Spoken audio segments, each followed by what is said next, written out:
Assalamu alaikum, qadırman qalayıq qalq, urmattуу meymandar, qadırlуу sport sүйүүчүлөр жана Көкбөрүнүн көрмандары. Бүгүн жалпы эле спорт көрмандары үчүн өзгөчө күн.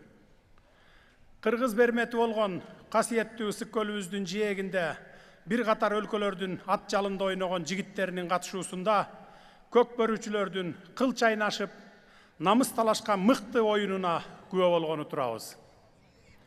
Алгач баарыңыздар менен дүйнөлүк чемпионатка тете бүгүнкү Көкбөрү боюнча эл аралык мелдеште жүз көрүшүп турганыма кубанычта экенимди билдире кетейин.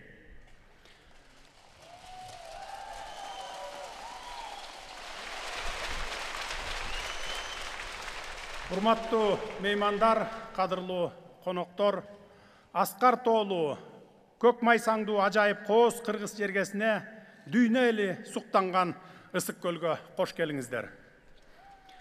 Ата бабаларыбыз бизге бейиштей көз талдырган, табият менен кошо жүрөк туйлатып, кан кызыткан улуттук оюндарды, улутту улут кылып сактап келаткан нарык насилди аманат кылып калтырып кетишкен экен.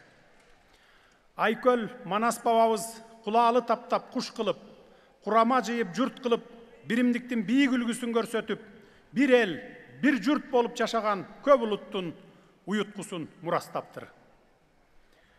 Соңку тарыхта өлкөбүз көз карандысыздыкка ээ болгону бир топ сыноолор менен кыйынчылыктарды башынан өткөрдү. Ийилди, бирок сынган жок. Бабалардын дем күчү менен мамлекетибиз бүгүн дүйнөлүк коомчулукта өз ордун татыктуу ээледи.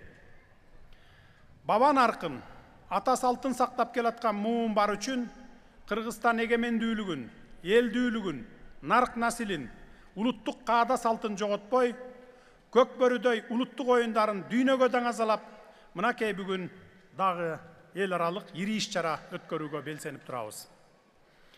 Кыргыз эли өзүнүн нарык насили, үрп адаты, каада салты менен эл болуп, улут болуп сакталып келген.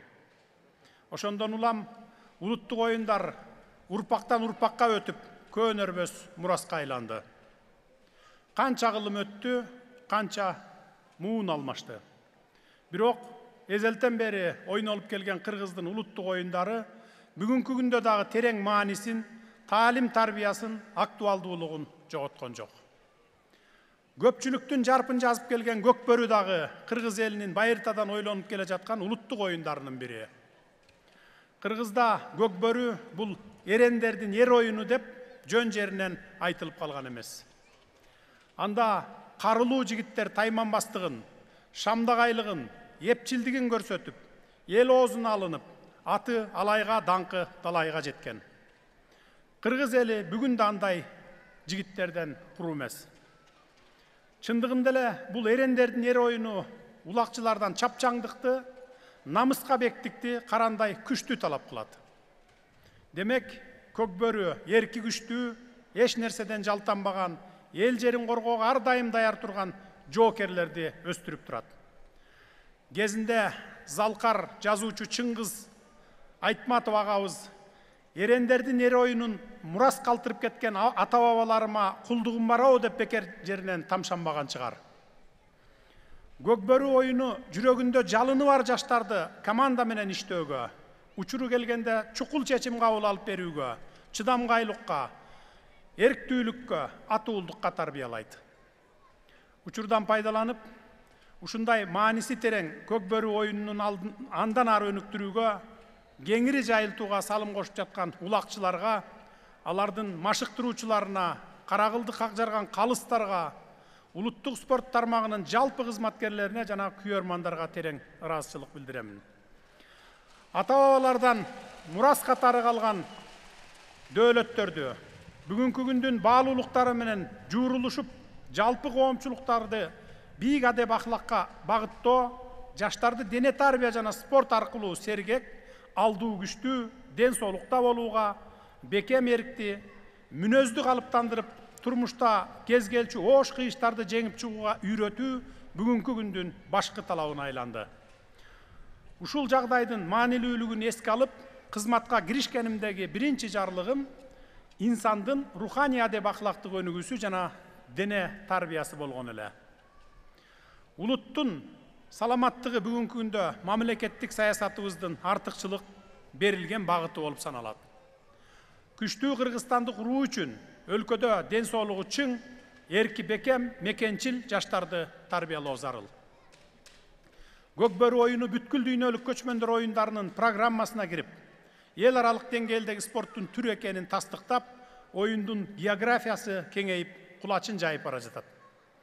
Дүйнө жүзүнөн көптөгөн күөрмандарды топтоп, эл аралык деңгээлге чыгууга дагы бир кадам жасады.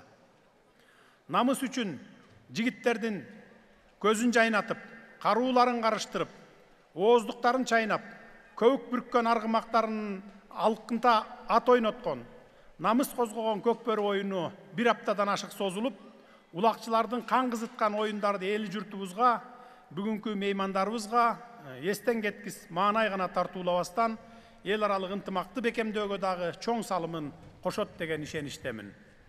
Калыстыкты туу туткан кыргыз эли ар бир команданын артыкчылыгына баа берет, улакты тайгазанга таамай таштап, жараткан ийгилигине кубанат, тамырында ата-бабалардын канын дүркүрөткөн көкбөрүгө жан дили менен күйөрмандык кылат деп мен ишенемин. Эл аралык мелдештин катышуучуларына эр оюнда өздөрүнүн күчүн, майтарлыгы серкин, мыкты чеберчилигин көрсөтүп, ийгиликке жетишин, оюндардын жаракатсыз өтүшүн тилеймин. Көкбөрү эр оюну күчтүүлөр жеңсин, акылман элибиз аман, ажайып жерибиз тынч болсун, жараткан өзү колдосун. Көңүл бурганыңыздарга терең ыраазычылык.